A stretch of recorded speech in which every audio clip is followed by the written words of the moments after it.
Bonjour à tous et bienvenue dans Les Têtes dans le Cloud, un condensé de news tech fortement influencé par l'écosystème Microsoft et animé par des passionnés. Alors aujourd'hui, épisode 17 en ce mois de novembre, a priori. Ravi de vous retrouver. On reprend après peut-être une petite semaine de vacances pour une partie d'entre vous. Si c'est pas le cas, dans que lui en fait. Ouais, je parle pour moi aujourd'hui exactement. Donc je le reprends tout juste et je suis ravi d'être là. Donc au programme du jour, pour faire simple, on va démarrer avec Teams qui fait peau neuve. Donc Kevin, tu vas nous expliquer. Il y a un peu de changement. On est plutôt sur une histoire d'interface ou pas d'ailleurs, tu vas me dire ce qu'il en est. C'est en preview, on va en parler. Gros sujet pour Romain qui m'a dit, alors là, Copilot Studio, c'est la révolution. On change tout, on refait la même chose, pas le même produit, j'ai rien compris. Et Romain, tu vas m'expliquer. Tu m'expliqueras tout à l'heure. Exactement, c'est ça. On le garde en sujet, on va creuser, mais je pense qu'il y a des choses sympas à explorer ensemble. On ira ensuite sur le sujet Copilot Wave 2. Vous le savez, souvent Microsoft annonce les roadmaps, l'ensemble des features à venir.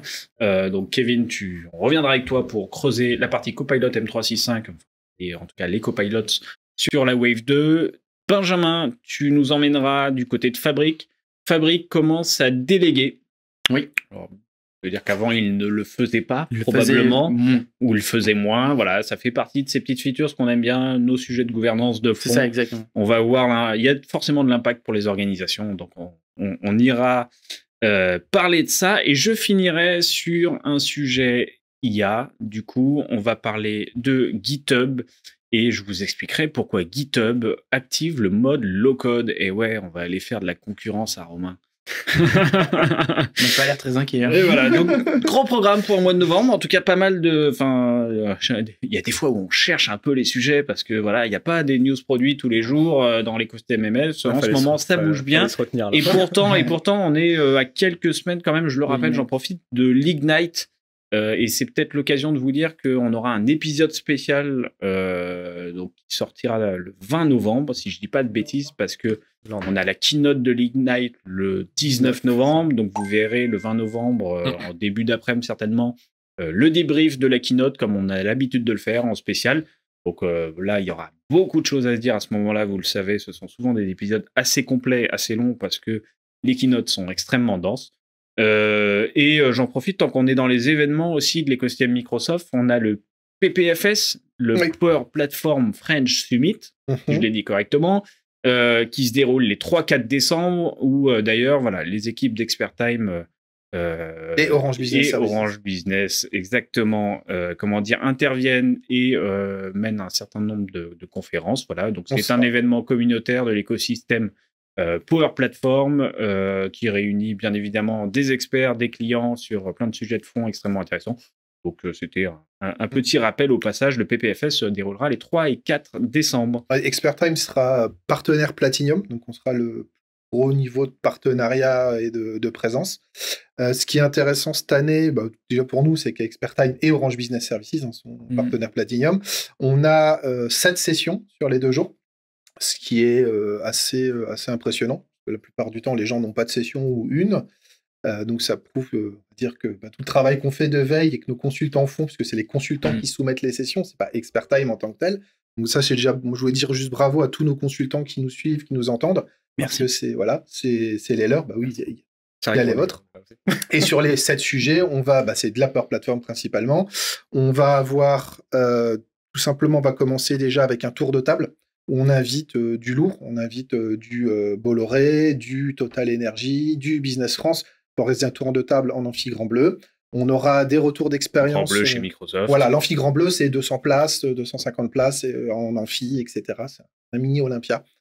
On va avoir d'autres séances sur des retours d'expérience, comment monter des Digital Factory. On va avoir également des sessions un peu plus...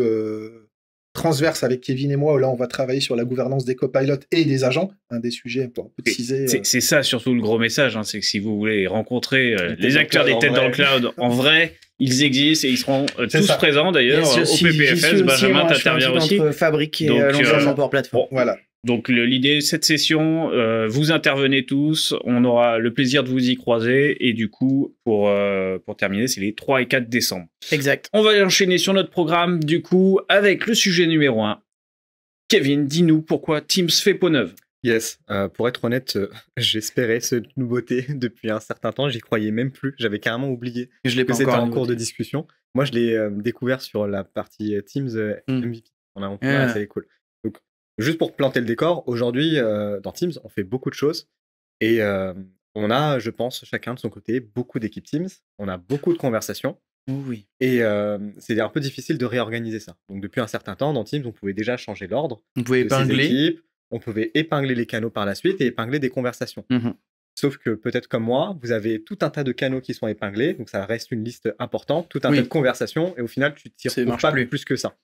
Et la fonctionnalité de filtre, jusqu'à présent présente dans Teams, elle est assez limitée. Elle est textuelle, je crois, c'est tout. Textuelle, et puis même, c'est pas ultra efficace. Donc là, ce qu'ils ont fait, et c'est une nouveauté que j'attendais beaucoup, ils ont fusionné l'application conversation et équipe en une seule, donc ça s'appelle conversation, et tout est regroupé à un seul endroit. Donc ça a l'air d'être ça fait ultra peur dit comme ça, parce que je m'imagine tout comme ça. Donc là on va voir à l'écran la petite vidéo. Mais en fait non, ce qui est trop bien, c'est que du coup tu as déjà 3 principaux onglets là-haut qui te permettent de naviguer entre ce que tu n'as pas lu, donc peu importe que ce soit une conversation ou un canal, uniquement tes chats, tes messages privés ou en groupe, ou tes canaux, et tu peux ensuite faire des regroupements par catégorie personnalisés selon toi. Par exemple, je sais pas, si toi et moi on travaille ensemble sur pas mal de choses, je peux mettre sujet avec Benjamin, je peux mettre notre conversation à toi et moi, notre conversation de groupe, la communauté de la moustache. Ce client-là et un autre truc. Et tout, les canaux avec les clients qu'on a ensemble, et tout est regroupé en un seul endroit. Parce que finalement, ça arrive souvent qu'on ait une équipe, mais aussi qu'on ait des petites conversations sur une thématique donnée, un projet, et on passe le temps à basculer de l'un à l'autre pour aller chercher une info. Et donc ça, c'était agaçant, parce que du coup, tu bascules à chaque fois de conversation à équipe aujourd'hui. Tu pouvais sinon ouvrir tes conversations dans des fenêtres à part, sauf que tu te retrouves avec une quantité de fenêtres immenses. Et même pour les perfs de ton PC après, parce que... Et alors, il y a ça. Et l'autre avantage aussi, c'est que des fois, quand tu vas aujourd'hui dans les activités récentes et tu regardes les notifications, c'est le bazar aussi, parce que tu es notifié de partout. De tout et de rien. C'est l'onglet activité, il faut dire qu'il est illisible. Il est illisible, très difficile de filtrer, etc. Alors qu'aujourd'hui, tu peux tout simplement dire là où j'ai été mentionné, et que ça soit dans des conversations dans les canaux. Et le fameux, mais si je t'ai pingé...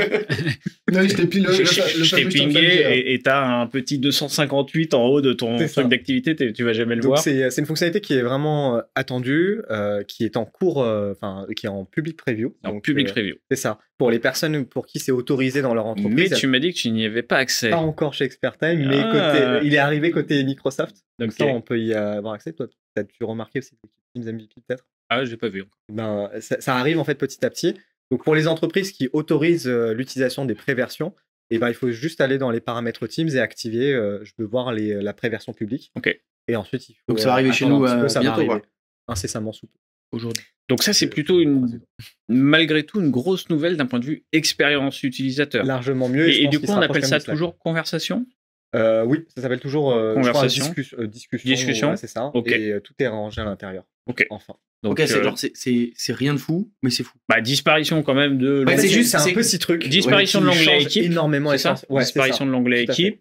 Et en effet, possibilité... Mais finalement, comme la dernière fois, tu as annoncé que sur Power BI, on pouvait faire des dossiers pour ranger. C'est juste après aussi. C'est ça. Non, mais c'est ça. On peut faire des dossiers pour ranger maintenant ces conversations et ces canaux. Et ça, c'est fou. Mais par contre, est-ce que ça veut dire que si j'organise pas, c'est encore plus le bazar? Non, parce que finalement, pour les personnes qui organisent pas, tu peux jongler entre tes onglets chat et Teams. Comme avant. Donc en fait, ça revient au même. Et on peut pas les copilotes, tu peux pas ranger. Il faut aller ou cliquer sur chat puis sur Teams parce que oui et non, parce qu'aujourd'hui tu jongles de toute façon entre équipe et conversation, donc tu fais tes clics de toute façon supplémentaires. Là, tu n'auras qu'un seul onglet. Et pour les documents, tu fais comment? Parce que tu vas dans le canal et tu auras sur la droite en fait la partie fichier. Du coup, faut cliquer sur chat, cliquer sur filtrer les équipes. Non.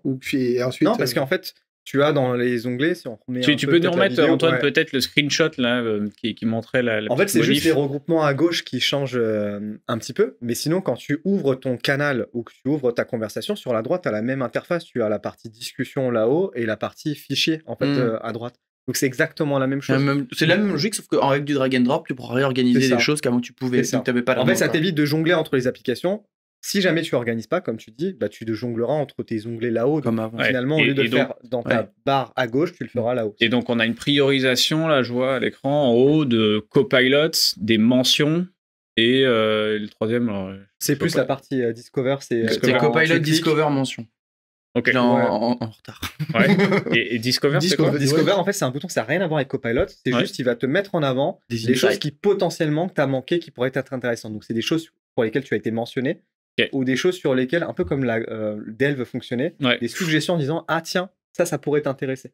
Donc, quand tu vas, toi, poster un truc autour de l'IA, par exemple, et il sait qu'on collabore ensemble là-dessus. La reco. Voilà, il dit, voilà, ce que tu as potentiellement manqué qui pourrait t'intéresser dans tous ces amas d'équipes et de conversations. Ok. Qui est déjà disponible aujourd'hui, mais qui est un peu plus facile d'accès. À tester, mais c'est cool, quoi. Franchement, ça fait sens. Hein, quand tu vois non, mais moi, l'organisation que c'est. Mon team, faut pas l'ouvrir. Je suis perdu moi-même dedans. C'est ça. Si on pouvait faire la même chose sur Outlook, Microsoft, moi, je n'en peux plus sur l'organisation des dossiers. J'ai déjà passé le message ici. Je serais extrêmement preneur. C'était tout pour Teams ou pour Teams, non, pour Teams, c'est la grosse news. Pas le truc. Ok. Ouais. Bon, on va passer au deuxième sujet, du coup. On va aborder la révolution Copilot Studio. Romain, tu as beaucoup de choses à nous dire.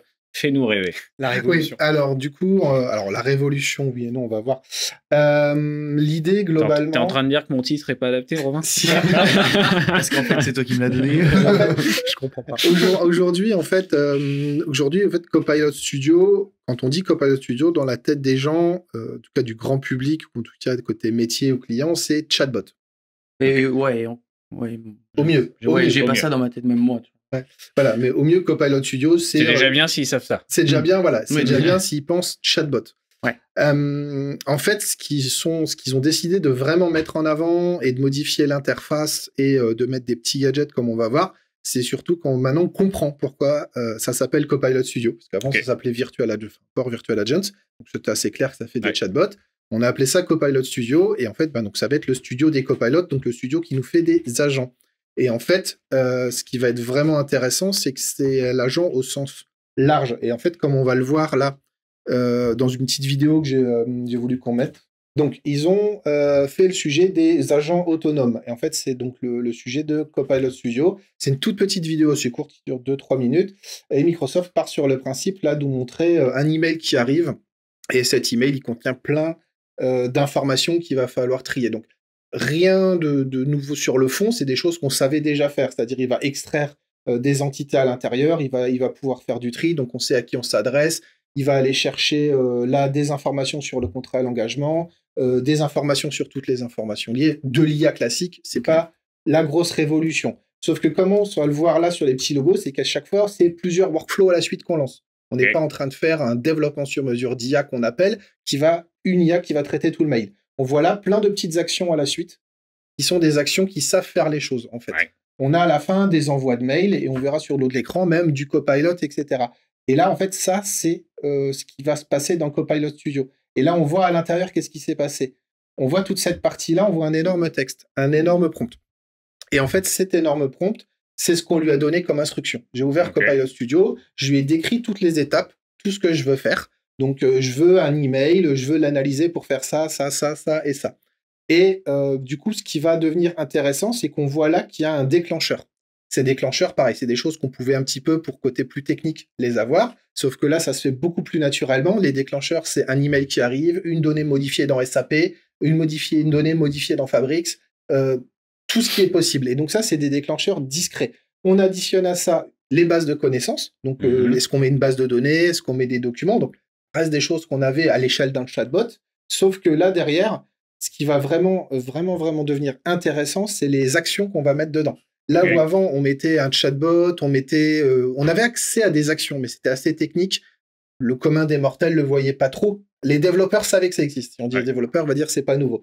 Mais en fait, ce qui est intéressant, c'est toutes ces actions. Et en fait, Copilot Studio n'est plus je fais juste un chatbot et de temps en temps, il y a des actions qui se passent. C'est plutôt je mets ensemble plein de Power Automate, des RPA, des actions, des plugins. En fait, tout ce que je fais dans la Power Platform, je le mets dedans. Et donc, ça devient vraiment un studio pour faire des agents et des assistants à la suite. Et là, même dans l'exemple de Microsoft, à aucun moment, il y avait du chatbot. C'était, voilà. C'est donc et ce qui est intéressant, c'est qu'on c'est ce qui est intéressant. Je fais juste un petit complément. Tu évoques en fait qu'avant on voyait uniquement l'aspect conversationnel du chatbot, le côté de j'échange et des réponses, etc. Et beaucoup moins finalement l'utilisation de l'IA générative pour traiter de l'information, lancer des actions. Et quelque chose qu'on a évoqué plusieurs fois avec la notion d'orchestrateur côté Azure, etc. Donc aujourd'hui, Copilot Studio permet de créer du processus intelligent, d'interagir avec ton système d'information, mais tout ça piloté finalement par un prompt. Alors, par un prompt, parce qu'en fait, ça met ensemble des choses dont on parle depuis 1 an. C'est que là-dedans, on a vu, c'est pas un arbre à la Visio où je mets des flèches, tu fais tel flow, puis tel flow, puis tel flow. En fait, ça utilise une technologie dont on a déjà parlé ici et dans d'autres vidéos, on s'appelle les Generative Answers, c'est-à-dire qu'il utilise l'IA pour lier les actions entre elles. Et en fait, ce qu'il va faire, c'est que tu as ton énorme prompt très détaillé, on voit étape 1, étape 2, étape 3, étape 4, toutes les étapes que tu suis pour aboutir à ton cas.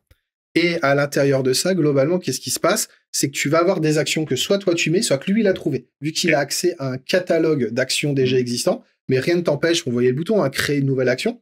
Donc toi, tu peux lui déposer ou lui créer des actions pour l'occasion, ou utiliser des actions qui sont dans ton catalogue. C'est un catalogue d'entreprise? Oui, catalogue d'entreprise. Okay. C'est toujours la même logique. En fait, c'est des choses qu'on avait déjà avant. En fait, tout ça, j'ai eu la conversation avec les équipes techniques qui m'ont dit, Romain, c'est pas la révolution ce que tu nous dis, on le fait tous les jours.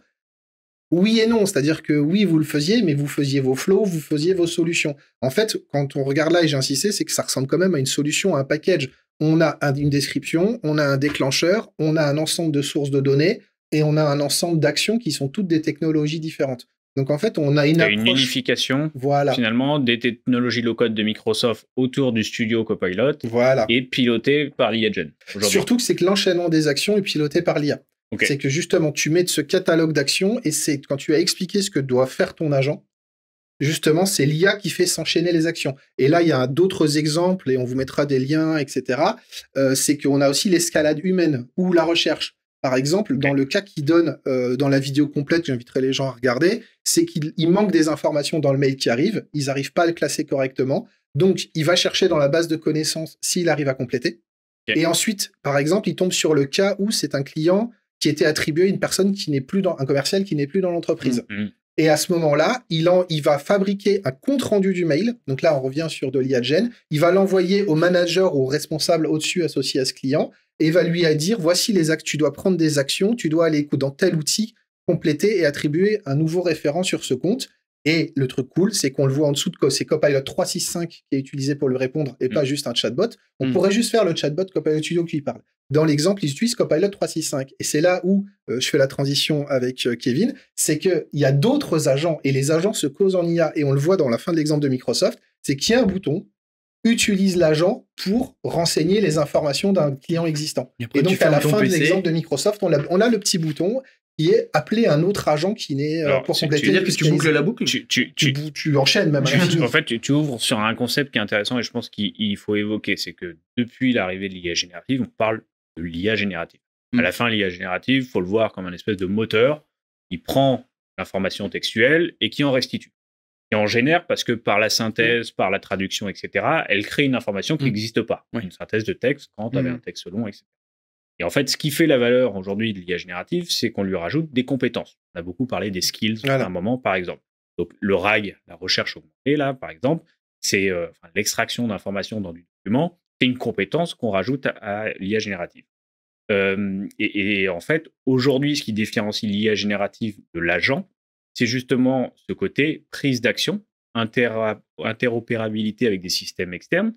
Et le dernier sujet que tu évoques, on l'avait se présenter sur un des épisodes, c'est ce qu'on appelle les systèmes multi-agents. C'est-à-dire qu'aujourd'hui, on se dit, plutôt que d'avoir un énorme prompt, où on va essayer un modèle d'IA génératif de lui faire tout faire, mais quitte à le perdre un moment et avoir un truc trop générique plutôt que spécialiste, on va faire des IA génératifs spécialisés, mais qui se connectés avec des bases de connaissances spécialisées ou des ERP spécialisés, et du coup, qui par contre s'appelleront entre eux. C'est-à-dire qu'à un moment, ils se passeront la main quand ils jugent que ce n'est plus de leurs compétences.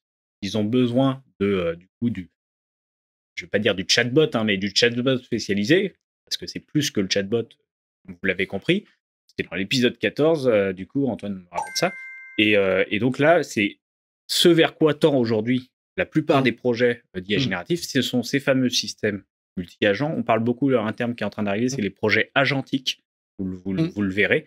Le projet agentique, c'est ça. C'est quand Romain évoque l'agent, c'est un nouveau terme. Il faut comprendre que c'est plus qu'un chatbot, c'est l'IA générative qui a des compétences de prise d'action en autonomie et potentiellement de faire intervenir du coup d'autres agents. Au lieu d'avoir un gros chatbot ou une grosse IA, on a plein de petits experts qui s'enchaînent. Plutôt d'avoir une grosse IA qui est connectée à toutes les sources, etc. Mais au risque qu'à un moment, ce soit trop complexe à essayer d'avoir un prompt efficace, on se dit on va faire le meilleur, la meilleure IA sur chaque sujet, peut-être le traitement de tickets, la recherche d'informations dans du doc, la recherche sur le web, la traduction. Et en fait, c'est à un moment, l'IA a cette capacité, grâce aux orchestrateurs qu'on a évoqués, de se dire je n'ai pas la réponse moi-même. Mais je sais à qui l'a demandé. C'est ce qui se rapproche aussi d'une logique métier.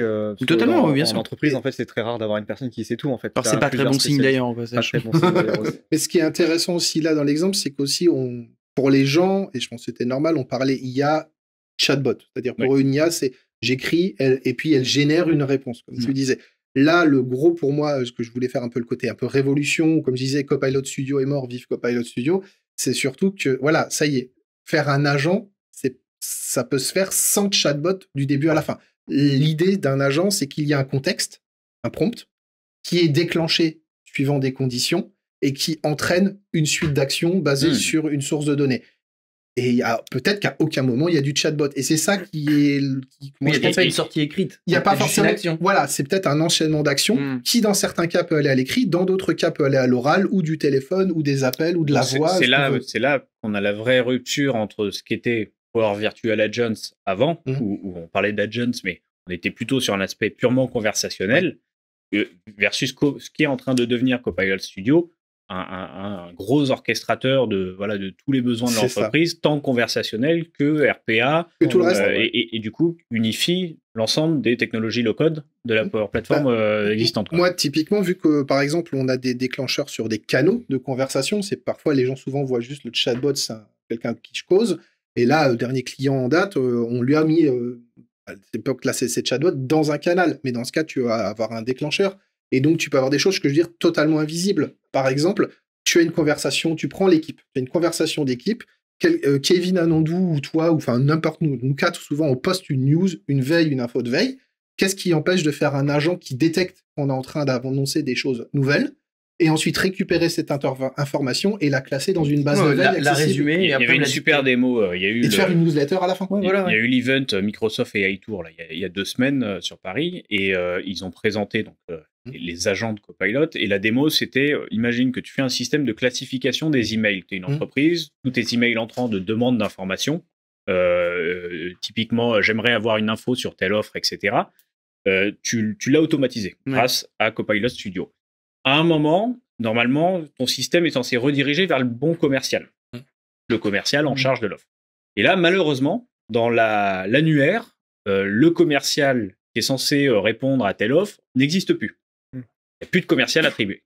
Parce qu'il est parti. Déjà, il faut que l'annuaire soit à jour. Ce que fait l'agent Copilot, c'est qu'il va interroger le manager des commerciaux par Teams, du coup, pour lui demander, en gros, vers qui rediriger ce besoin, sachant que telle personne n'existe plus, en tout cas n'est plus présente dans l'entreprise. C'est le cas qu'on vient de... Oui, c'est le cas de la vidéo en fait qu'on montre. C'était celui-là. C'est exactement je l'ai pas vu de loin. Mais en description fonctionnelle, c'est vraiment ça. Ouais. Et du coup, le commercial reçoit une notif Teams envoyée par le Copilot Studio qui lui pose une question. On a un besoin entrant client, mais on ne sait pas à qui l'attribuer. Le manager commercial du coup saisit le nom de la nouvelle personne et il reprend la main derrière de manière autonome. Ça, j'avoue que quand tu regardes ça, tu fais... Ça évite 2-3 mails. Ça évite des allers-retours. Voilà. Et ce qui est intéressant dans la démo, et ça ils ne le disent pas, c'est que quand tu regardes le flux qui est utilisé en démo, il finit sur escalade au manager. Sauf que le manager, du coup, il répond, il renseigne le nom. Et c'est là où, comme je te disais, tu as l'agent qui appelle des agents, parce que le fait de renseigner ce nom, tu as un autre agent qui s'occupe d'aller faire la mise à jour. Alors qui met à jour dans la base de connaissances pour pas avoir à chaque fois le même besoin. Alors que ça, ce n'est pas traité. L'agent qui montre dans leur démonstration Microsoft s'arrête au cas escalade. Ils appellent ça le cas escalade. Très bien enchaîner. Souvent, ce que nous, on devrait faire dans tous les projets actuellement, c'est que on doit gérer l'escalade, la réponse d'escalade et toutes les actions d'enregistrement dans un nouveau système. Là, en fait, ce qui est intéressant, c'est qu'il y a l'escalade est faite et l'escalade part sur d'autres agents. C'est-à-dire l'action de je dois modifier le responsable d'un compte, il y a un agent qui fait ça dans Copilot 365 et qui détecte et qui lance. Là, c'est sur des choses visibles, mais comme je disais, ça peut être sur des choses totalement invisibles. Par exemple, chaque fois que tu demandes un CR de réunion, qu'est-ce qui t'empêche de faire que de façon discrète, tous les CR de réunion, un agent s'occupe de les récupérer et de les classer et de les mettre dans le bon Teams qui va bien. Ou voire de les corriger, etc.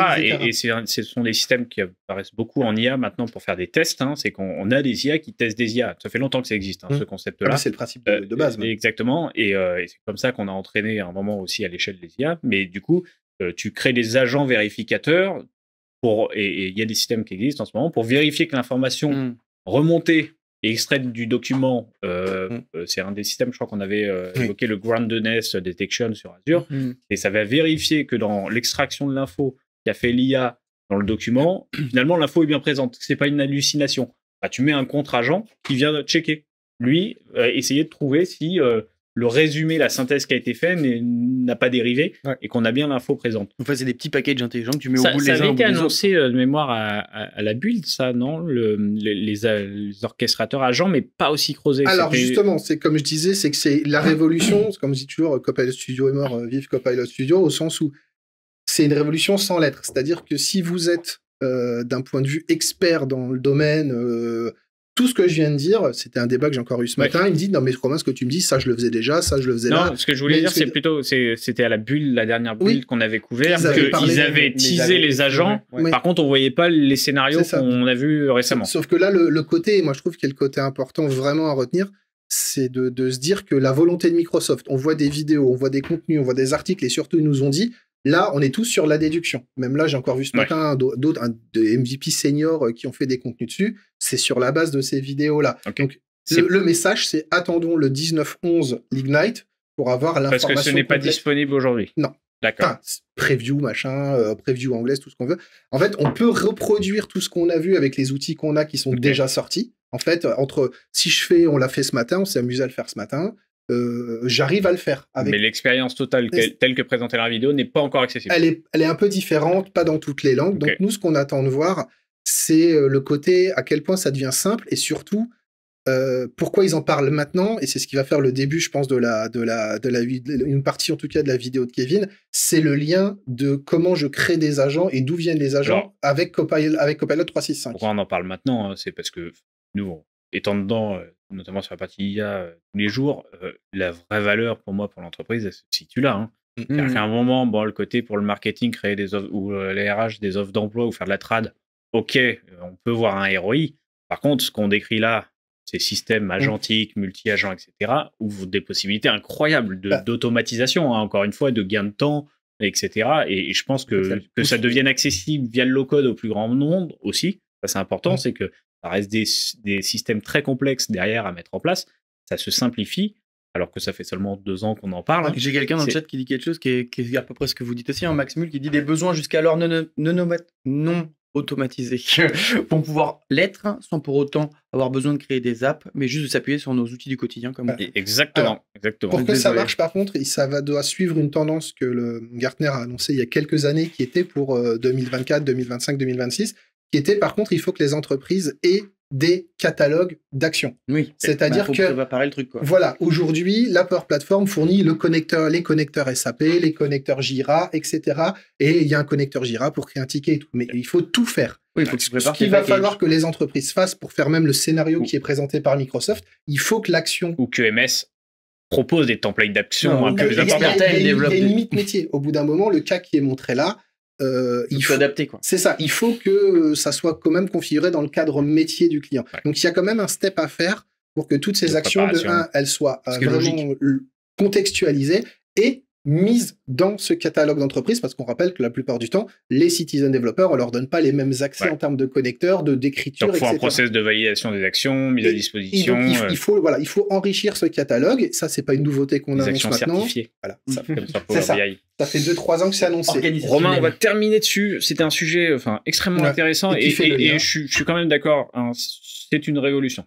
C'est-à-dire que quand même, par rapport beaucoup d'usages. aux 2 ans qu'on vient de faire en IA Gen, l'arrivée de ces systèmes-là, et notamment dans le monde low-code, je pense, va avoir un énorme impact. Le message client pour moi, c'est arrêter de penser chatbot, penser un agence, un ensemble d'actions, et le chatbot en est une parmi tant d'autres. La conversation est une des compétences de ton agent. Kevin, on va passer, on va rester dans le monde des copilotes, bien évidemment, la Copilot Wave 2. Wave 2. What is it? Donc, déjà, il y a la semaine dernière, Copilot pour Microsoft 365 a fêté son premier anniversaire. Bravo. Finalement. Donc c'est cool, bravo, joyeux anniversaire. Et on n'était pas invité, a priori, tu y étais. Ben non. Non. Un jour, je vais. Tu y arriveras. Et du coup, en septembre, ils ont lancé un événement. Bon, c'était pas spécialement pour l'anniversaire, mais c'était l'événement Wave 2 pour annoncer toutes les nouveautés qui allaient arriver sur les mois à venir pour Copilot pour Microsoft 365. Une roadmap sur les futurs à venir. C'est ça. Et donc, ils ont fait un gros focus là-dessus. Et je vais commencer du coup par une news, une des nouveautés. Donc, je ne vais pas être exhaustif, j'en ai récupéré quelques-unes, les favoris, les highlights. On va commencer par les Copilot Agents. Donc, tout ce que Romain a expliqué, c'est valable. Mais comment est-ce que ça se matérialise côté Copilot pour Microsoft 365? C'est qu'il est possible de solliciter différents agents au sein même de Copilot pour Microsoft 365. Et on est où à ce niveau-là? Dans quel outil? Dans l'interface Copilot professionnel où on a le petit truc qui bascule en haut là. Il y a des cas d'usage ultra intéressants pour ça. Par exemple, aujourd'hui, quand tu as envie de brainstormer avec Copilot dans Teams, et ben, ce que tu fais, c'est lui donner un rôle, un persona. Tu peux lui dire, j'aimerais bien que tu te comportes comme un expert en cybersécurité, comme un RH, etc. Une fois qu'il est contextualisé, là, tu peux commencer à parler avec lui. Okay. Le problème, c'est que ce contexte est valable dans la discussion uniquement. Et quand tu changes de discussion parce que tu es arrivé à la limite des 30 messages... Tu changes de contexte. Tu changes de contexte, donc tu vas refaire ça. Et ben, une des fonctionnalités que tu peux faire avec un agent, c'est créer toi-même un agent en tant qu'utilisateur là-dedans, mettre ton méta-prompt une bonne fois pour toutes. Le créer dans Copilot Studio? Dans Copilot M365 directement. Tu as un petit bouton. Alors, en fait, c'est Copilot Studio derrière. Mais oui, c'est... D'accord. C'est la brique technique, c'est Studio, mais l'utilisateur, c'est pas obligé demain pour créer tes agents. Tu vas pouvoir faire tes petits personas de prompt et les templatiser pour te les garder plus tard. C'est là où après je mettrai une petite nuance là-dessus, et c'est d'où aussi l'intervention qu'on va faire à la PPFS avec Romain. Comme ça teasera. Donc là, les utilisateurs peuvent le faire directement depuis Teams. C'est du Copilot Studio derrière, mais c'est transparent pour l'utilisateur. Donc il fait sa liste d'agents. Et comment est-ce que tu fais pour appeler un agent? C'est comme tu mentionnerais quelqu'un dans une conversation Teams, tu fais un arrobase. Et tu dis, bah, en fait, tu peux te créer plein de copains. Créer plein de copains comme ça. En fait, par contre, ça reste sur ton store privé utilisateur. C'est sauvegardé. C'est là où la gouvernance, ça va être ultra important, parce que tu commences à créer des petits agents comme ça personnels à toi. Tu peux aller plus loin en mettant les actions dont Romain parlait pour faire plein d'autres choses derrière. Coordonner ces agents. C'est ça. Le problème, c'est que c'est personnel en fait, de base. Tu peux ensuite les partager à l'ensemble de l'organisation ou à un groupe de personnes. Tes agents personnels, mais tu les partages depuis Copilot M365. Ouais, tout à fait. T'as quoi? T'as une petite librairie sur la droite de tes agents sur la droite que tu peux partager, mais tout est porté techniquement par Copilot Studio. Ouais, bien sûr. En fait, c'est parce que c'est la même chose que moi je racontais tout à l'heure en disant c'est à la fois une révolution sans lettres. C'est qu'en fait, ça, c'est une chose dont on a parlé il y a, j'allais dire un an, enfin, en janvier. En fait, les plugins qui ont un rôle défini, qui sont discrètement sous Copilot 365, en fait, on a ça depuis longtemps. Mais en fait, ça marchait pas. Fallait que l'IT les fasse, des admins les déploient, enfin, c'était un bazar pas possible. Et là, en fait, Microsoft garde la même fonctionnalité, sauf qu'il se dit, c'est pas à l'IT de créer tous ces agents, c'est à la personne, enfin, elle peut toujours le faire, et cette fonctionnalité n'est pas retirée. Par contre, hop, on le remet de l'autre côté, c'est-à-dire on le met au-dessus de la couche. On fait une couche d'abstraction au-dessus du studio pour le end-user. C'est super simple à faire, mais du coup, ça soulève pas mal de questions, et c'est pour ça que c'est pour ça que ça nous a motivé en fait à Romain à proposer cette session autour de la gouvernance des Copilot Agents, etc. Oui, bien sûr. Parce que quand tu crées un agent, tu mets ton méta-prompt. Ok, bon, ça c'est bien. Tu mets tes sources de données. Tu mets les actions que tu veux faire derrière. Et potentiellement, si tu te mets à partager ça à l'échelle de l'entreprise, qu'est-ce qui garantit que ton agent versus celui que Benjamin aura fait de son côté et qu'il aura partagé à tout le monde est plus légitime que le mien ou pas? Qu'est-ce qui va vérifier la véracité des réponses ou la qualité des sources de données derrière?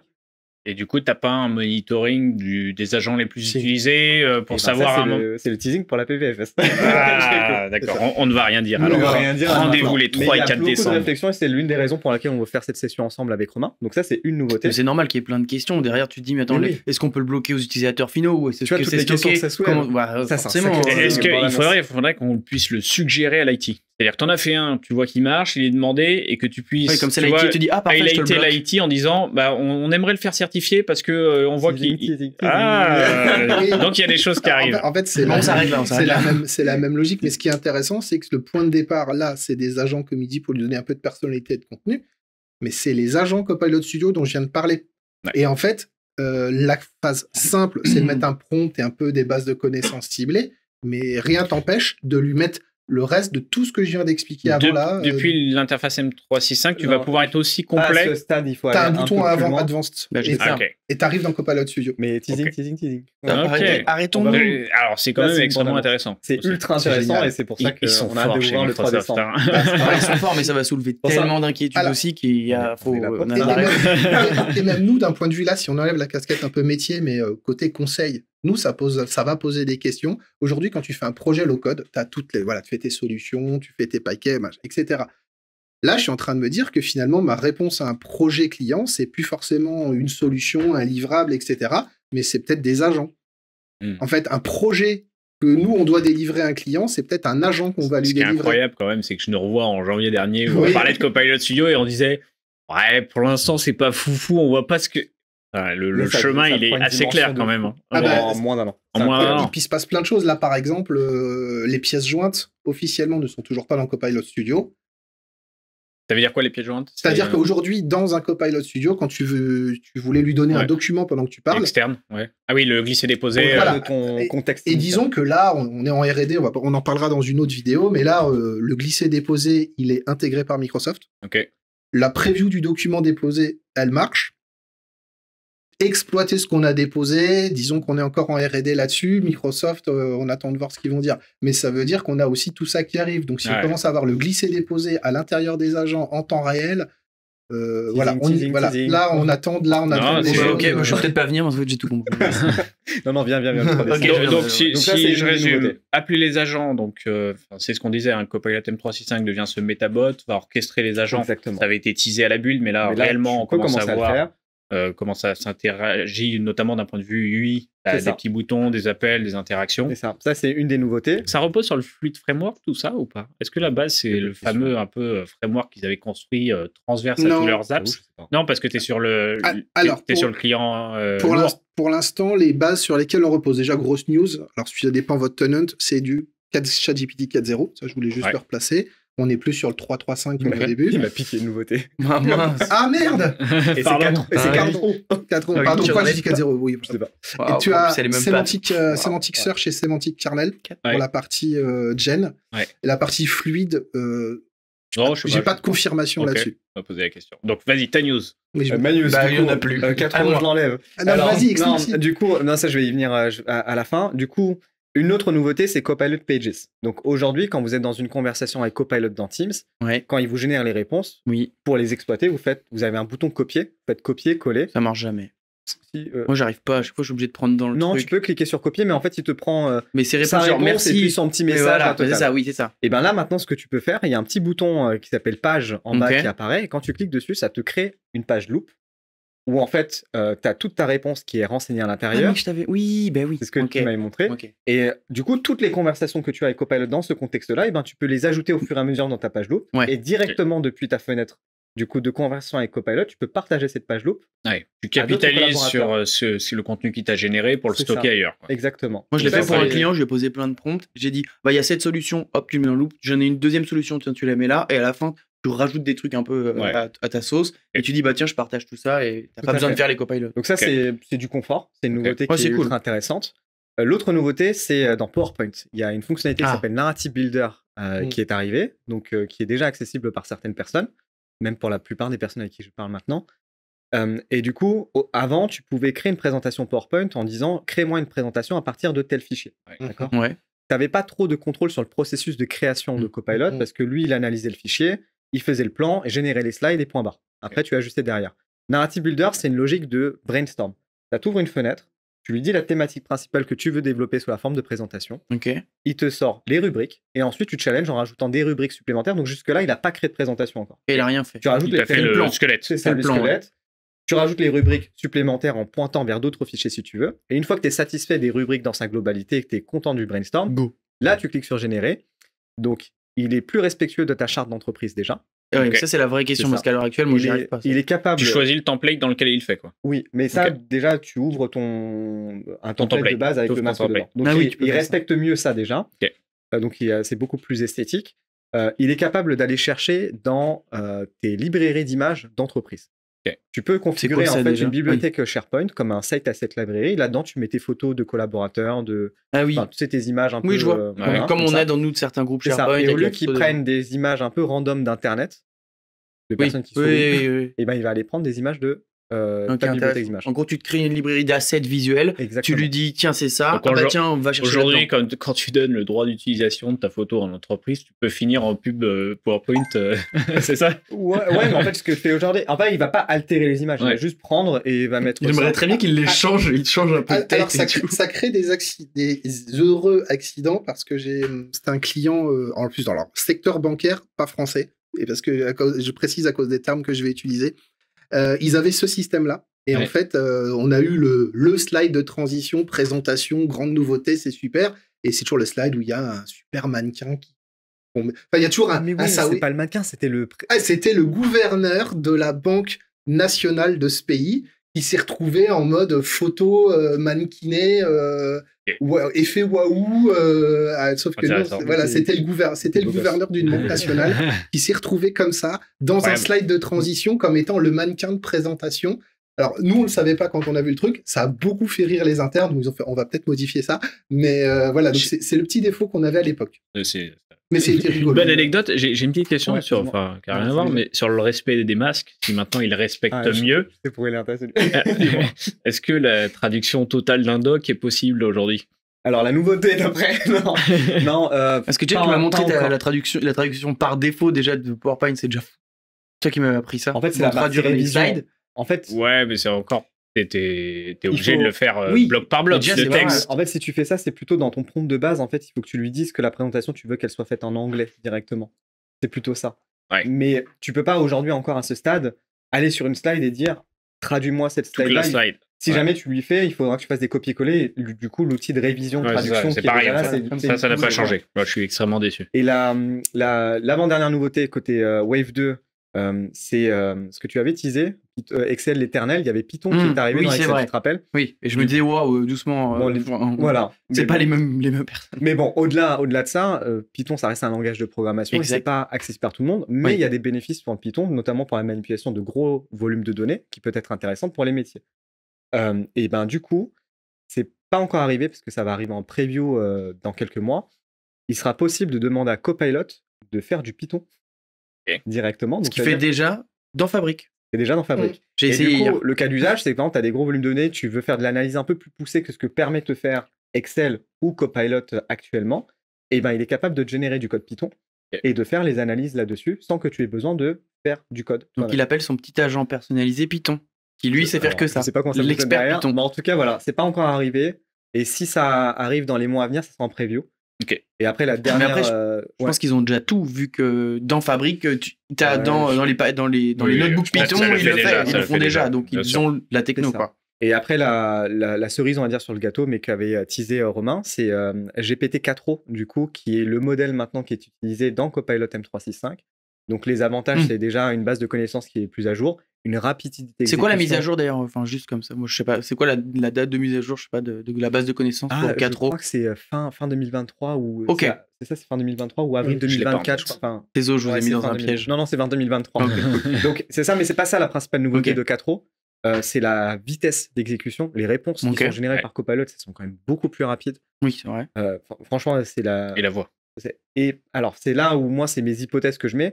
4O, le O, c'est pour omnicanal. En fait, c'est un agent c'est un LLM qui est multimodal, qui peut prendre du texte, mais de la voix, des images, nativement. Ça a été teasé, ça, aujourd'hui, sur le Copilot Bing. C'est là où je viens, c'est le marketing de Microsoft.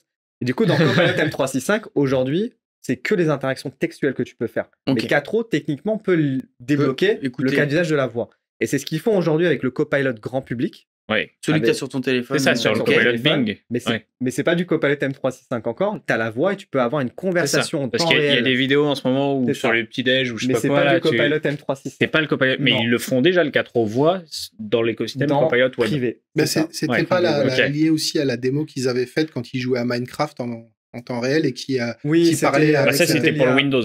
Oui, mais c'est la même chose. C'est qu'à un moment, la voix est disponible, le multimodal dans le 4O. Mais du coup, tout est là, techniquement en place, pour que ça puisse être mis en application. Mais ils l'ont pas encore déployé. Non. Mais c'est quoi Les ça, gros c'est pas- avantages. Ouais. En fait, il y a plusieurs avantages que je vois. Il y a un gros avantage sur l'accessibilité déjà. Ok, oui, Pour ça, les je suis personnes ok. qui peuvent pas Oui, qui taper ont au plus de avec le clavier, difficultés à etc. taper, ok. Et moi, un truc que je vois personnellement aussi, c'est que après, ça dépend des gens, la manière de fonctionner. Je suis beaucoup plus efficace quand je brainstorm avec quelqu'un ou en parlant à voix haute que d'écrire, parce que pour moi, ça me demande un effort de mettre en forme, de Oh, ça te fait conceptualiser perdre mon idée à Bien l'écrit. sûr, bien sûr. Là, c'est beaucoup plus dynamique. Et pour ceux qui ont testé le chat en temps réel avec le copilot, on va dire public, ou avec ChatGPT, Ouais. c'est quand même. J'ai jamais testé. C'est quand même assez Demain, bluffant. tu bookeras une salle pour idéation avec Copilot Avec et tu des parleras à actions et voix tout, haute en ouais. disant bon, j'ai envie de faire ça. Qu'est-ce que t'en sur ta penses? barre de son, Ouais, la c'est ça. télé, t'activeras, bam. Oh, ça fait flipper. Mais c'est quand même assez important. Donc voilà, ça, c'était les quelques nouveautés. Donc les grosses news. J'ai fait une synthèse sur mon. Ouais, petit blog, donc récap. vous pouvez- il se vend. Si on récapitule, Kevin, l'activation des agents depuis M365. Oui. Et après, j'ai oublié le reste. Narrative Builder. Le Narrative Builder. Python possible avec Copilot. As soon Et as le 4.0. possible, coming soon. Et le 4.0 qui est disponible pour tout le monde. Et il y a d'autres nouveautés. Donc on avance dans Disponible sur le blog. On est dans les sur sneak mon compte peeks. LinkedIn. Depuis les sneak peeks qu'on avait il y a quelques Ouais. mois, ça avance un peu vers de la preview et C'est ça ça. se déploie petit à petit. On va passer au sujet fabrique du coup. Benjamin. C'est tellement moins vendeur en plus. Ah ouais, j'avoue. Mais En vrai, je bah, vous écoutais, j'étais en mode. Ouais, je passe mon sujet. ouais, il y a pas eu de C'est grosse pas mal news. news. Non, Non, celui-là, en fait, il y a on pas les mal aime de- bien. Non, mais il y a pas mal de petits trucs. Benjamin, qui- c'est le roi de la petite info qui est pas qui change un des nouveau choses. produit, mais qui lui change la vie En et fait, il avait besoin de vous en parler. Qui est ni plus ni moins qu'une nouvelle case à cocher, en fait. Vraiment, c'est que ça. Mais, alors techniquement, pour l'avoir installé en HTML peut-être sur le site Power BI, enfin Fabric, excusez-moi, ça leur a pas pris beaucoup de temps, je pense. En gros, reprenons la genèse de l'histoire. Dans Power BI, vous avez des options. Vous avez donc un panneau d'administration qui permet d'activer ou désactiver des fonctionnalités. Aujourd'hui, nous allons seulement nous baser sur les De la fonctionnalités plateforme Power BI. de la plateforme web. Fabric. Oh. Ouais, mais tu dis dans Power BI. Oui, parce que je suis matrixé par marche. Power BI. Mais oui, dans Fabric. Si vous entendez Power BI, vous remplacez par Fabric. Donc, on a une liste d'options. Aujourd'hui, on va se focus que sur l'export. L'export de données. Excel, CSV, Word, images. Aujourd'hui, on parle que de ça. C'est pour que vous compreniez mieux. Dans mon panneau d'administration, je peux donc dire, dans mon entreprise, personne ne pourra exporter d'Excel. Ou dans mon entreprise, tout le monde pourra exporter de l'Excel. L'export, pour rappel, il se joue au moment où je suis sur un rapport, Je suis sur un rapport. je regarde un visuel, je me dis, tiens, j'aimerais bien voir les données qu'il y a derrière le visuel, Mais même non, c'est carrément au Et niveau le visuel. ou même toutes les données, je Ouais. peux brancher l'Excel. etc. Et j'ai les 3 petits points et je fais Et j'envoie tout. exporter au format que je veux. Exact. Donc là, on est à ce niveau-là. Donc avant, on était un peu limité en mode oui, ça marche pour certains, c'est oui ou non. Alors c'est chiant. Après, c'était oui ou non, ou certaines personnes. Ok, mais c'est chiant aussi. Après, ça a été oui ou non, ou certains domaines. Waouh, attends, les domaines, c'est quoi? Les domaines ont été une couche qui a été rajoutée, on en a parlé il y a quelques épisodes. Avec- Ouais, les domaines dans Fabric, c'était de se dire, c'est une sorte de classification supérieure où on dit, bah, j'ai un domaine RH, j'ai un domaine IT, Ok. dans lequel je mets X espace Et de travail. peut-être que la finance, par exemple, a des besoins, eux, d'export assez Mais souvent. RH, c'est un bon exemple. Ou Mais RH, RH, j'exporte pas. Ouais. C'est de la donnée parce plus que sensible. si j'ai les données de salaire, j'évite sur un Exact. reporting qui peut lui être communiqué parce qu'il est anonymisé, etc., Mm. d'extraire les salaires qui ont permis la construction de l'indicateur. Exact. Ah, Et tu me donnes. D'ailleurs, ça, faudra le changer à partir d'ici l'année prochaine ou à l'année d'après. Même maintenant, ça serait bien de le faire. La loi, elle est passée Avec quoi de publication des salaires. Ah bon? Ouais, donc ce use case, ça va être très drôle pour nous en IT, je pense, mais c'est pas le sujet aujourd'hui. Oui, en effet. Donc, tu me donnes une bonne perche. Les RH, elles ont le reporting des salaires. Alors ça, je veux pas que ça bouge. Mais elles ont peut-être aussi, dans un autre espace de travail, un reporting sur les RTT et les congés payés. Qui là, par contre, ça serait pas mal de les exporter parce que ça concerne tout le monde. Donc j'aimerais donc avoir une granularité un peu plus fine, potentiellement même par espace de travail. Et ben c'est ça qui vient de sortir. C'est valable pas pour toutes les options, c'est pour ça que je prends ces 4 options par exemple qui sont Excel, CSV, Images et Word parce que c'est sorti là, qui permet de dire j'ai le choix, c'est tout le monde, personne, domaine, certains domaines, et j'ai l'option de dire dans ce domaine, l'administrateur de l'espace de travail A quand peut même le droit. override l'option qui dit tout le domaine. En gros, c'est tout le domaine et lui, il va dire sauf cet espace de travail, par exemple, parce qu'il y a dans cet espace de travail des données sensibles.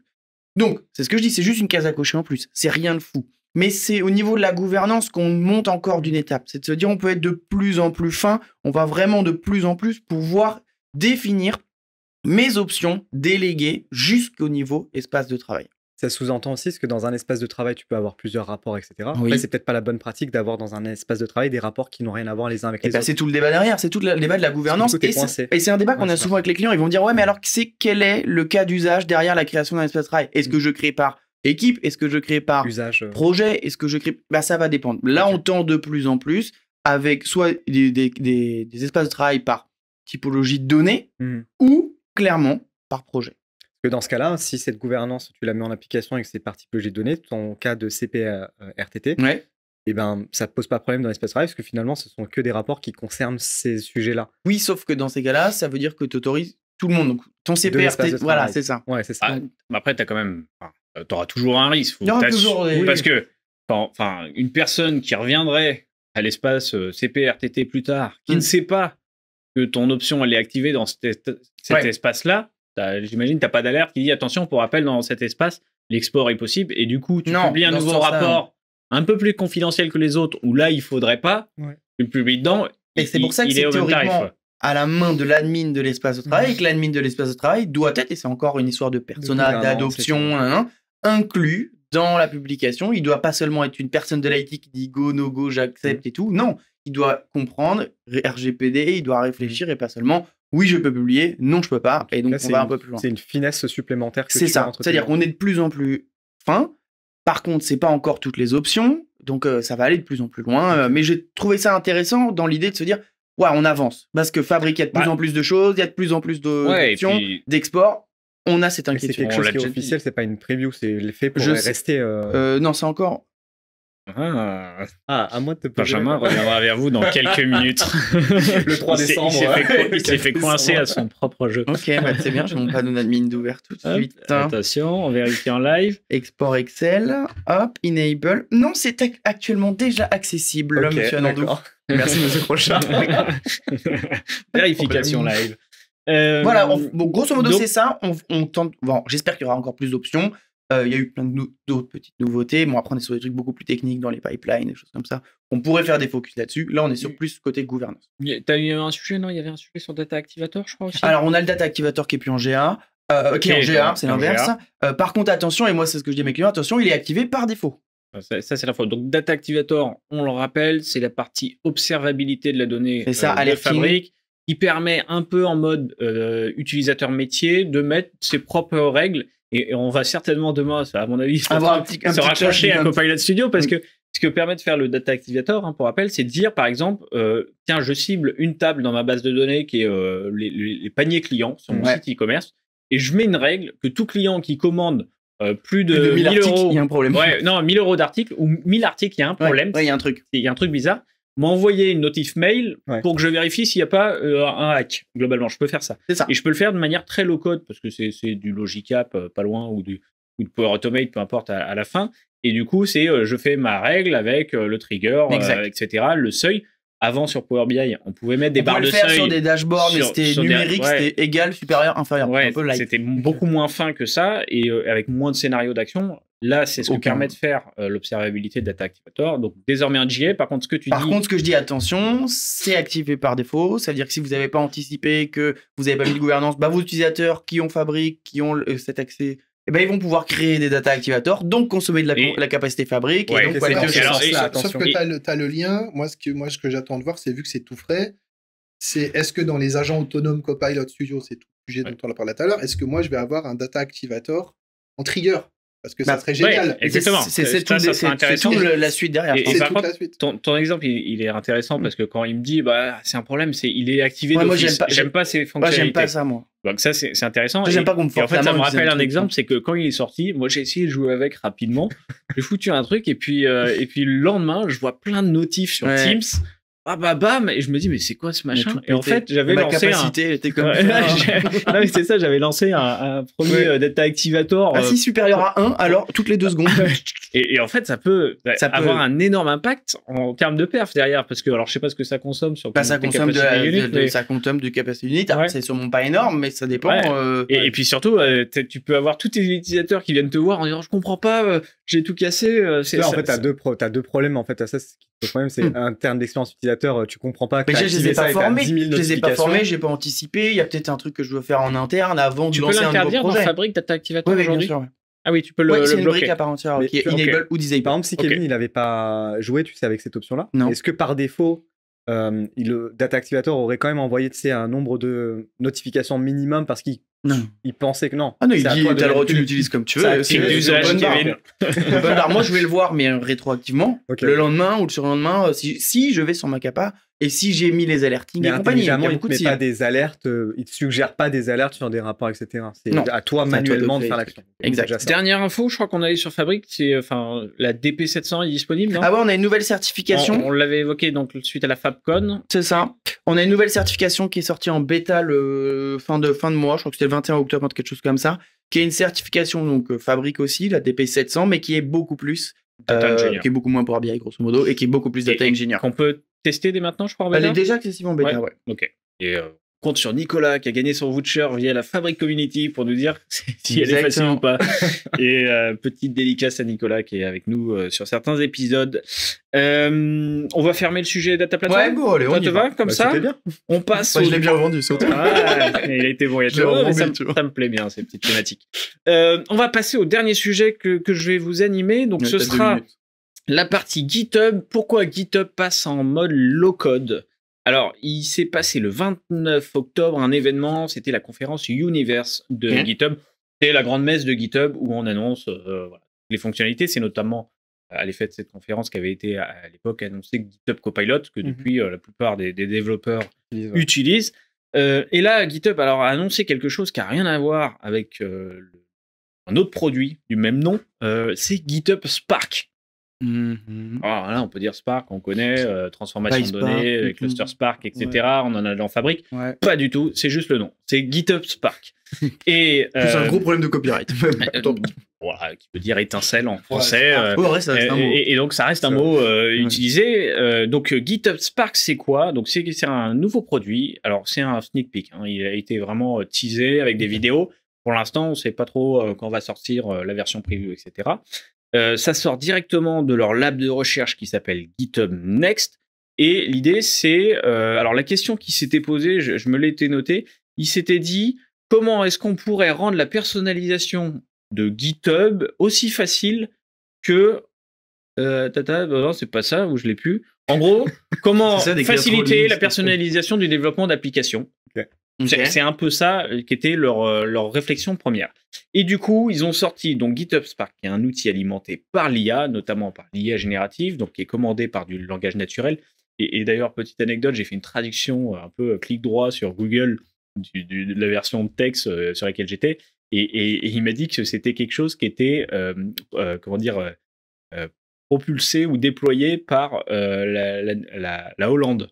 Et les Pays-Bas. Et je me suis dit, mais pourquoi c'est quoi la traduction? Pourquoi c'est un produit aux Pays-Bas? Et en fait, c'était NL pour Natural Language. Et il me l'a traduit en Pays-Bas. Et j'étais un peu perdu sur pourquoi il citait que le produit avait été conçu aux Pays-Bas. Oui, comme Windows. Voilà, c'était une petite anecdote sur les traductions Google. Donc, du coup, c'est un outil qui va vous permettre de créer, partager ce qu'ils appellent des micro-applications. Okay. Donc, en fait, ce qu'ils appellent les Spark, ce sont des micro-applications. Vous allez me dire, c'est quoi une micro-application? C'est quoi, Kevin, une micro-application? Exactement. Une micro-application, c'est... Alors, ils disent que ça ne fait pas référence à la taille de l'application, en termes de lignes de code, etc., mais plutôt à la complexité ou non des fonctionnalités. Typiquement, c'est faire un petit outil pour ma trésorerie personnelle. Je veux avoir un truc pour mes budgets de vacances. C'est très simple. Je pourrais le faire dans Excel, mais j'aimerais peut-être un truc applicatif avec un bouton ou un truc un peu plus joli, etc. Voir que je puisse partager, exporter, ce soit pas un fichier Excel. C'est une micro-application. Je veux faire un mini-jeu pour les enfants, pour un enfant de 6 ans qui permet de, voilà, comme on le voit à l'écran, là, d'avoir des petits véhicules et de peut-être de les écraser ou je sais pas quoi. C'est tout ça. Mon enfant il joue à ça. Ça fait une tournure très dark. Alors, c'était les exemples qui sont cités. Hein. Un suivi de la location pour les enfants qui peut être partagé en mode lecture seule ou lecture-écriture pour les parents. De la location des ressources, en gros, comment tu gères le budget enfant, etc. Okay. D'accord.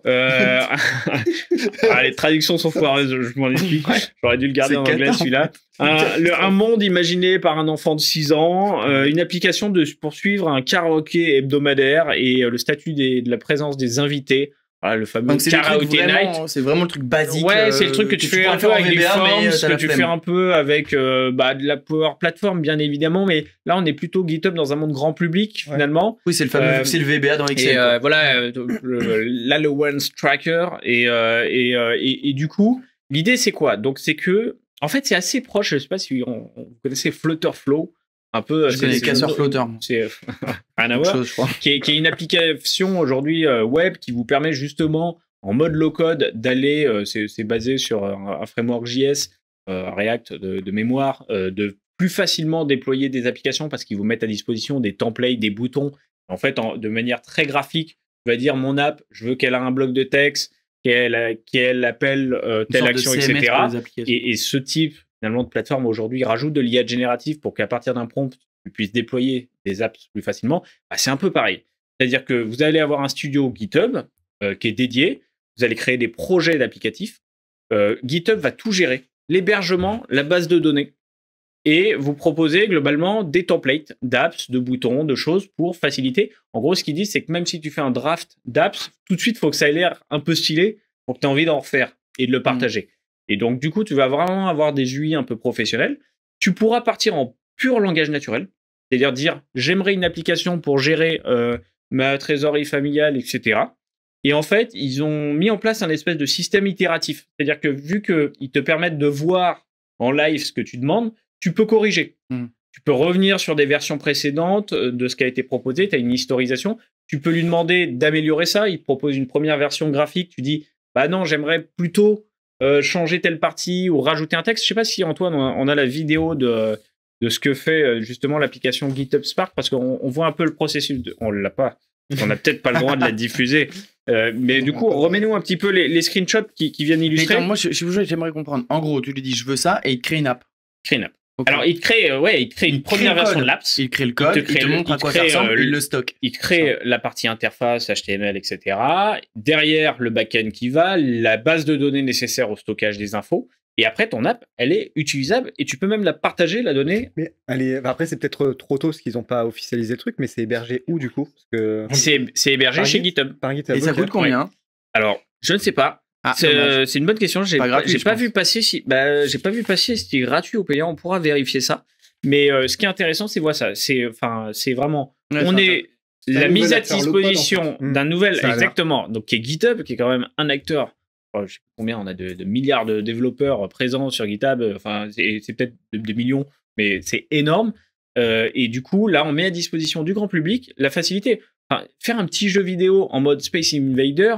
Bah, c'était peut-être très compliqué avant, et là, ça va peut-être devenir beaucoup plus simple parce que tu vas demander à GitHub. Alors, ils sont pas les prévenus, hein. On est d'accord qu'il y a plein de startups qui sont en train aujourd'hui d'arriver sur ce monde-là de l'application low-code générée par GenAI, mais encore une fois, on parle pas de n'importe quelle boîte, on parle de GitHub. Oui, c'est ça. C'est un peu la logique d'action que disait Romain tout à l'heure, parce que tu as... Aujourd'hui, j'ai vu plein de vidéos sur YouTube, tu as de personnes qui construisent avec ChatGPT des jeux vidéo, Space Invaders, etc. Mais du coup, il y a le code qui est généré, il le colle. Oui, il faut savoir comment est-ce qu'un projet fonctionne dans un DDE. Tu fais, ça marche pas, tu débugs, tu dois comprendre. Là, en fait, ça t'enlève toute cette abstraction, parce que tu brainstormes avec lui directement. Exactement. Le langage naturel. C'est ça. Donc, ils disent, tu as les aperçus interactifs. Donc, tu demandes une première version, il te le montre. Si ça te va pas, en live, tu lui dis, bah, corrige ça, il te l'affiche. Après, tu as ce qu'ils appellent les variantes de révision. Donc là, par exemple, dès qu'il te génère une app, déjà, il te propose 3 à 6 versions. Avec des changements subtils, mais qui ont un impact quand même et qui vont te faire dire ouais, c'est plutôt celle-là auquel je pensais en point de départ. Et en fait, tu itères dessus et ça va te créer ta micro-app. T'as pas, de mémoire, Flutterflow qui propose ça, t'oblige à installer une base Firebase de Google derrière. Donc déjà, en vrai, si t'es un peu low-code pour avoir fait l'exercice, bah du coup, t'es tout de suite embêté. Parce que tu dois déployer une base ailleurs que... Enfin, c'est pas ce pourquoi t'es venu. Là, c'est a priori entièrement hébergé et managé chez GitHub. Exactement, avec, du coup, on leur connaît la puissance de GitHub Copilot aujourd'hui sur l'IA générative, la manipulation du code. Ça peut être assez pareil, un impact assez fort, je pense, dans la génération des micro-apps, celles qu'on retrouve partout sur les Play Store, aujourd'hui mobiles, où voilà, j'ai mon projet immobilier, je veux une mini-apps pour gérer je sais pas quoi. Aujourd'hui, tu pourrais te passer totalement de toutes ces apps disponibles sur les stores et te les créer toi-même. Si demain, ça devient plus facile à décrire, à partager, un peu comme quand tu fais Aujourd'hui, les apps de budget, je pars en vacances avec des copains, on se partage une app, le tree count, etc. Ouais, en fait, c'est la même chose que le. Alors, je te sens très enthousiaste, mais en vrai, c'est le discours de tous les Je vais gars. te calmer tout de suite. Alors là, je fais exprès un petit On peu. touche pas, mon bébé. Non, le code, c'est chez nous. Non, C'est non, pas chez justement, GitHub. je vais dire du positif. Mais juste avant, je fais attention, GitHub, là, ils ont leur discours avec leurs œillères. Allô, ce discours, ça fait 10 ans qu'on l'entend chez tous les fabricants low-code. L'IA qui se rajoute dedans, tout le monde l'a fait. Par contre, là où tu as raison, et c'est ce que tu as dit discrètement il n'y a pas longtemps, c'est que c'est GitHub. Il y a eu, on en a parlé dans une émission, il y a eu une bulle du low-code. À un moment, même chez Gartner, il y avait 224 sociétés reconnues dans le Magic Quadrant. C'était n'importe quoi. Donc, la bulle low-code, elle a éclaté. Ouais. Ensuite, il y a eu un petit effet IA prompt pour générer du low-code. Par contre, oui, celui qui n'y était toujours pas allé dans le low-code, et je pense qu'ils avaient raison avant, ils ont observé, et là, GitHub nous fournit une vraie plateforme low-code. Parce que tout ce que tu dis, faire des applis soi-même, budget, c'est tous les use cases que moi j'entends depuis 10 ans. Mais globalement, ce qui est intéressant, c'est GitHub qui règle, comme tu dis, les problèmes d'hébergement, parce qu'un low-code qui t'héberge chez Google, tu perds plein de clients. T'en gagnes, mais t'en perds aussi.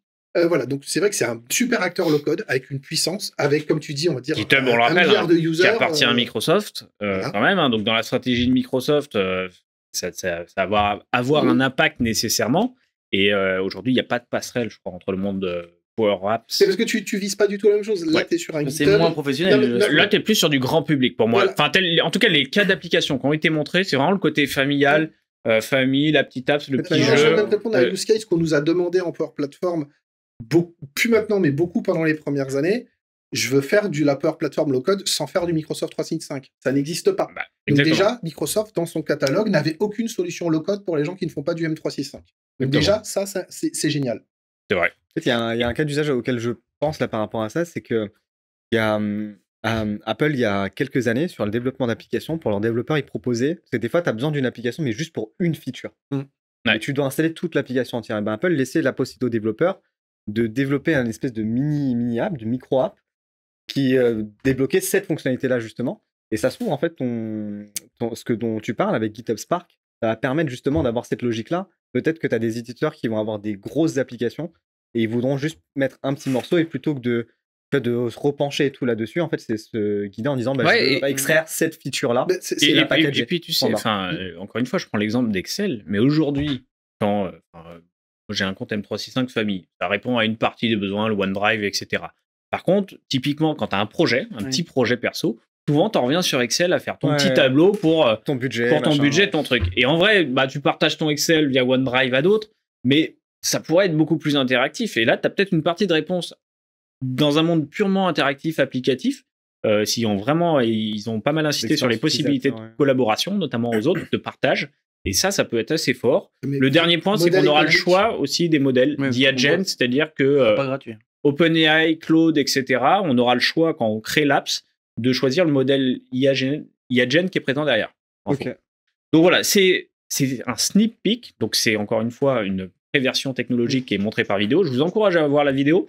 En effet, je suis assez enthousiaste parce que tu l'as bien résumé, Romain, je pense.